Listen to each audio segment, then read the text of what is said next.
I got my notes. I got my phone. I got this thing. I'm ready to go. I shouldn't look there. I should look here. Okay, so let's wrap this WonderCon thing up. You saw part 1 of this video, which is where I got some advice and tips and information about cosplay from people that I met at WonderCon on Friday. If you answered questions for me on Friday, thank you so much for taking the time to stop and talk with me. I really appreciated all the information that you guys gave me. Everyone I met was super nice. So this video is all about my experience of cosplaying for the very first time. So Saturday came around, my mom, my sister, and I drove out to Anaheim and finished up some last minute touches of the costume, tying everything all together in the parking lot. And I was still really nervous. I'm nervous. I don't know what to expect. You can walk out at any time if you get to. I think I'll be fine, but it's I'm just saying, there's an exit strategy if you need it. Xena's not afraid. Xena's tough. It's like 1 o'clock. Xena's fashionably late. That's okay. Okay, let's do this. I know everyone had been saying like, just embrace it and have fun and just, you know, go with the flow, but it's still a little bit nervous doing something for the first time, especially doing something that is so outside of my comfort zone. It's nerve-wracking because, you know, you think everyone's staring at you because you're in costume, but literally there are like half of the other people at the convention are dressed up as well. So far my experience in cosplaying has been pretty positive. A lot of people asking for photos. I don't know, I still feel really nervous and kind of awkward about it, but it's interesting. I have my mom who keeps fussing over me, and that's not fun. I can't be Lucy Lawless. Lucy Lawless, I bow down to you. I don't know how you did this for 6 years with like kicking and punching and doing stunt work. I know you had a double. I wish I had a double today, although I guess that wouldn't really make sense. Just to answer a couple of my own questions, I wanted to cosplay as Xena because she's always been a really cool character that I've always really liked, but in particular the last year I rewatched the show and it's just become something that's part of like almost my everyday life. I really got into Xena this past year, partially also because I listened to this podcast called Xena Warrior Podcast. If you're a fan of Xena and you're not listening to that podcast, what are you doing with your life? It's really good.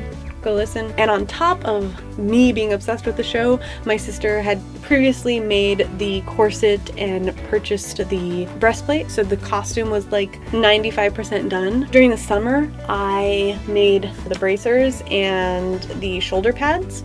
How long did it take to make the Xena costume? It took my sister, I think, between 8 and 6 months to do the corset and the skirt. It took me a couple weeks to do the arm bracers and the shoulder pads, which I banged out of like aluminum sheet metal. Probably not the easiest way, but it's what I did. Why I wanted to cosplay. Cosplay is something that has always appealed to me, but is also something that I'm kind of terrified of doing because I am someone that's like never in front of the camera. This is like, usually I'm behind the camera. I like taking pictures and video, but I don't like to have my picture or video taken. I don't know why, I'm like an awkward person and I feel like it shows on camera more.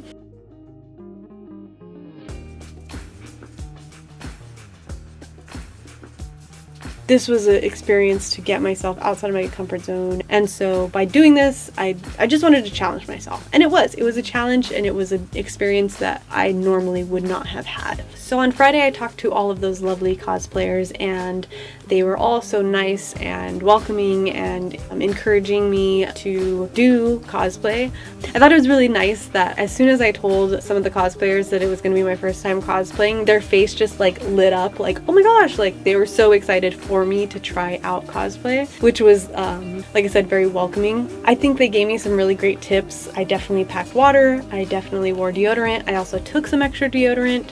The one tip that I didn't take was actually from Star-Lord. Practice some poses in the mirror first. Which I definitely wish that I had done because I did like the same pose every picture. I kind of wish that I had like a couple other poses or something just to like kind of feel more comfortable in the costume. So if you're gonna cosplay, you should practice some poses. There are some things that I liked about cosplay and some things that I probably, not that I didn't like about it, but that I would want to, if I did it again, maybe do differently. The one experience that I had that I kind of felt uncomfortable about, and I wish I had said something. There was one point where a cosplayer that was dressed as Negan from The Walking Dead wanted to take a picture with me, and he's like, hey, can I take your picture with you, Xena? And I'm like, sure. And we do one picture and he goes, let's do one more pose. And I'm like, sure.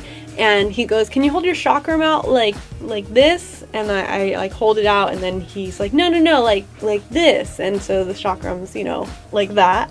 And he sticks his bat through the chakram and felt a little bit violated. To be honest, I felt just a little bit. I feel violated. No, but in all honesty, I kind of wish he had told me the pose that he wanted to do before doing it. I probably would have said yeah, but just him like jamming his bat through my chakram, I felt a little violated. It wasn't a big deal. It was all in fun. But yeah, if you want to do kind of a risque pose with someone, I would definitely just let them know ahead of time. Everything else was like really positive and a really good experience. My favorite thing about cosplaying was the interaction with other people at the convention. Friday I went to the convention and I was talking to people. I was the one that had to go up to people and talk to them about their costumes or whatever it was. Doing that normally is something that I wouldn't do, but because I was doing these interviews, I got the chance to do it, and so just talking to those people in that circumstance was really cool. When you're wearing a cosplay outfit at a convention, it's like the ultimate shout out to people to come and talk to you about that outfit or character or television show or whatever it is. So that was like really cool, because when you go out to the park or whatever, you don't just automatically know that that person is really into some television show or whatever it is that you're into as well. But at these conventions, you know, a lot of those people already are aware of those characters or whatever, and so it's super easy just to be like, hey, look, that guy's dressed up as Deadpool or Spider-Man or whatever, and I really like that character. I want to go talk to them, and they will have a common interest. It's like the ultimate icebreaker. You know, most of the interactions were just like a quick picture here and there, or like a quick comment like, I love your cosplay, just something really quick like that. But there were like a couple other interactions. I talked to a couple people who were super into the show, like back in, you know, the 90s and early 2000s, and had gone to conventions and, you know, had like these conversations that I probably wouldn't have had if, you know, we were just walking around not in costume. We wouldn't know that the other person liked that thing. The other really cool thing was the interaction with people who had like connections to the TV show. So there were like a couple people who were like, oh my gosh, let me take your picture. I have a friend who wrote on the show. Or I had another guy come up to me and say that he was Lucy Lawless's makeup artist. The ultimate like, oh my gosh, mind-blowing moment though was my sister, my mom, and I kind of had walked through a lot of the convention floor, and so we were kind of deciding whether we should leave or walk around a bit more. We didn't really know what to do, so we were just kind of like standing near the entrance. And I'm standing there and my sister goes, oh my gosh, look behind you, it's Steve Sears.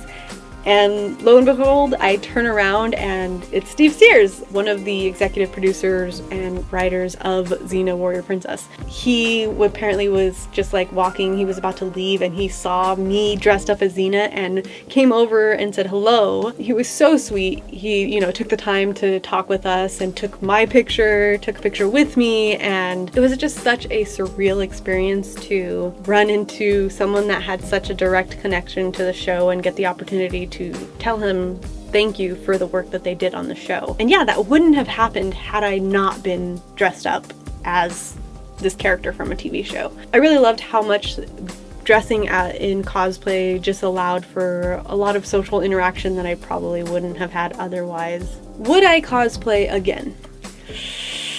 I think I would.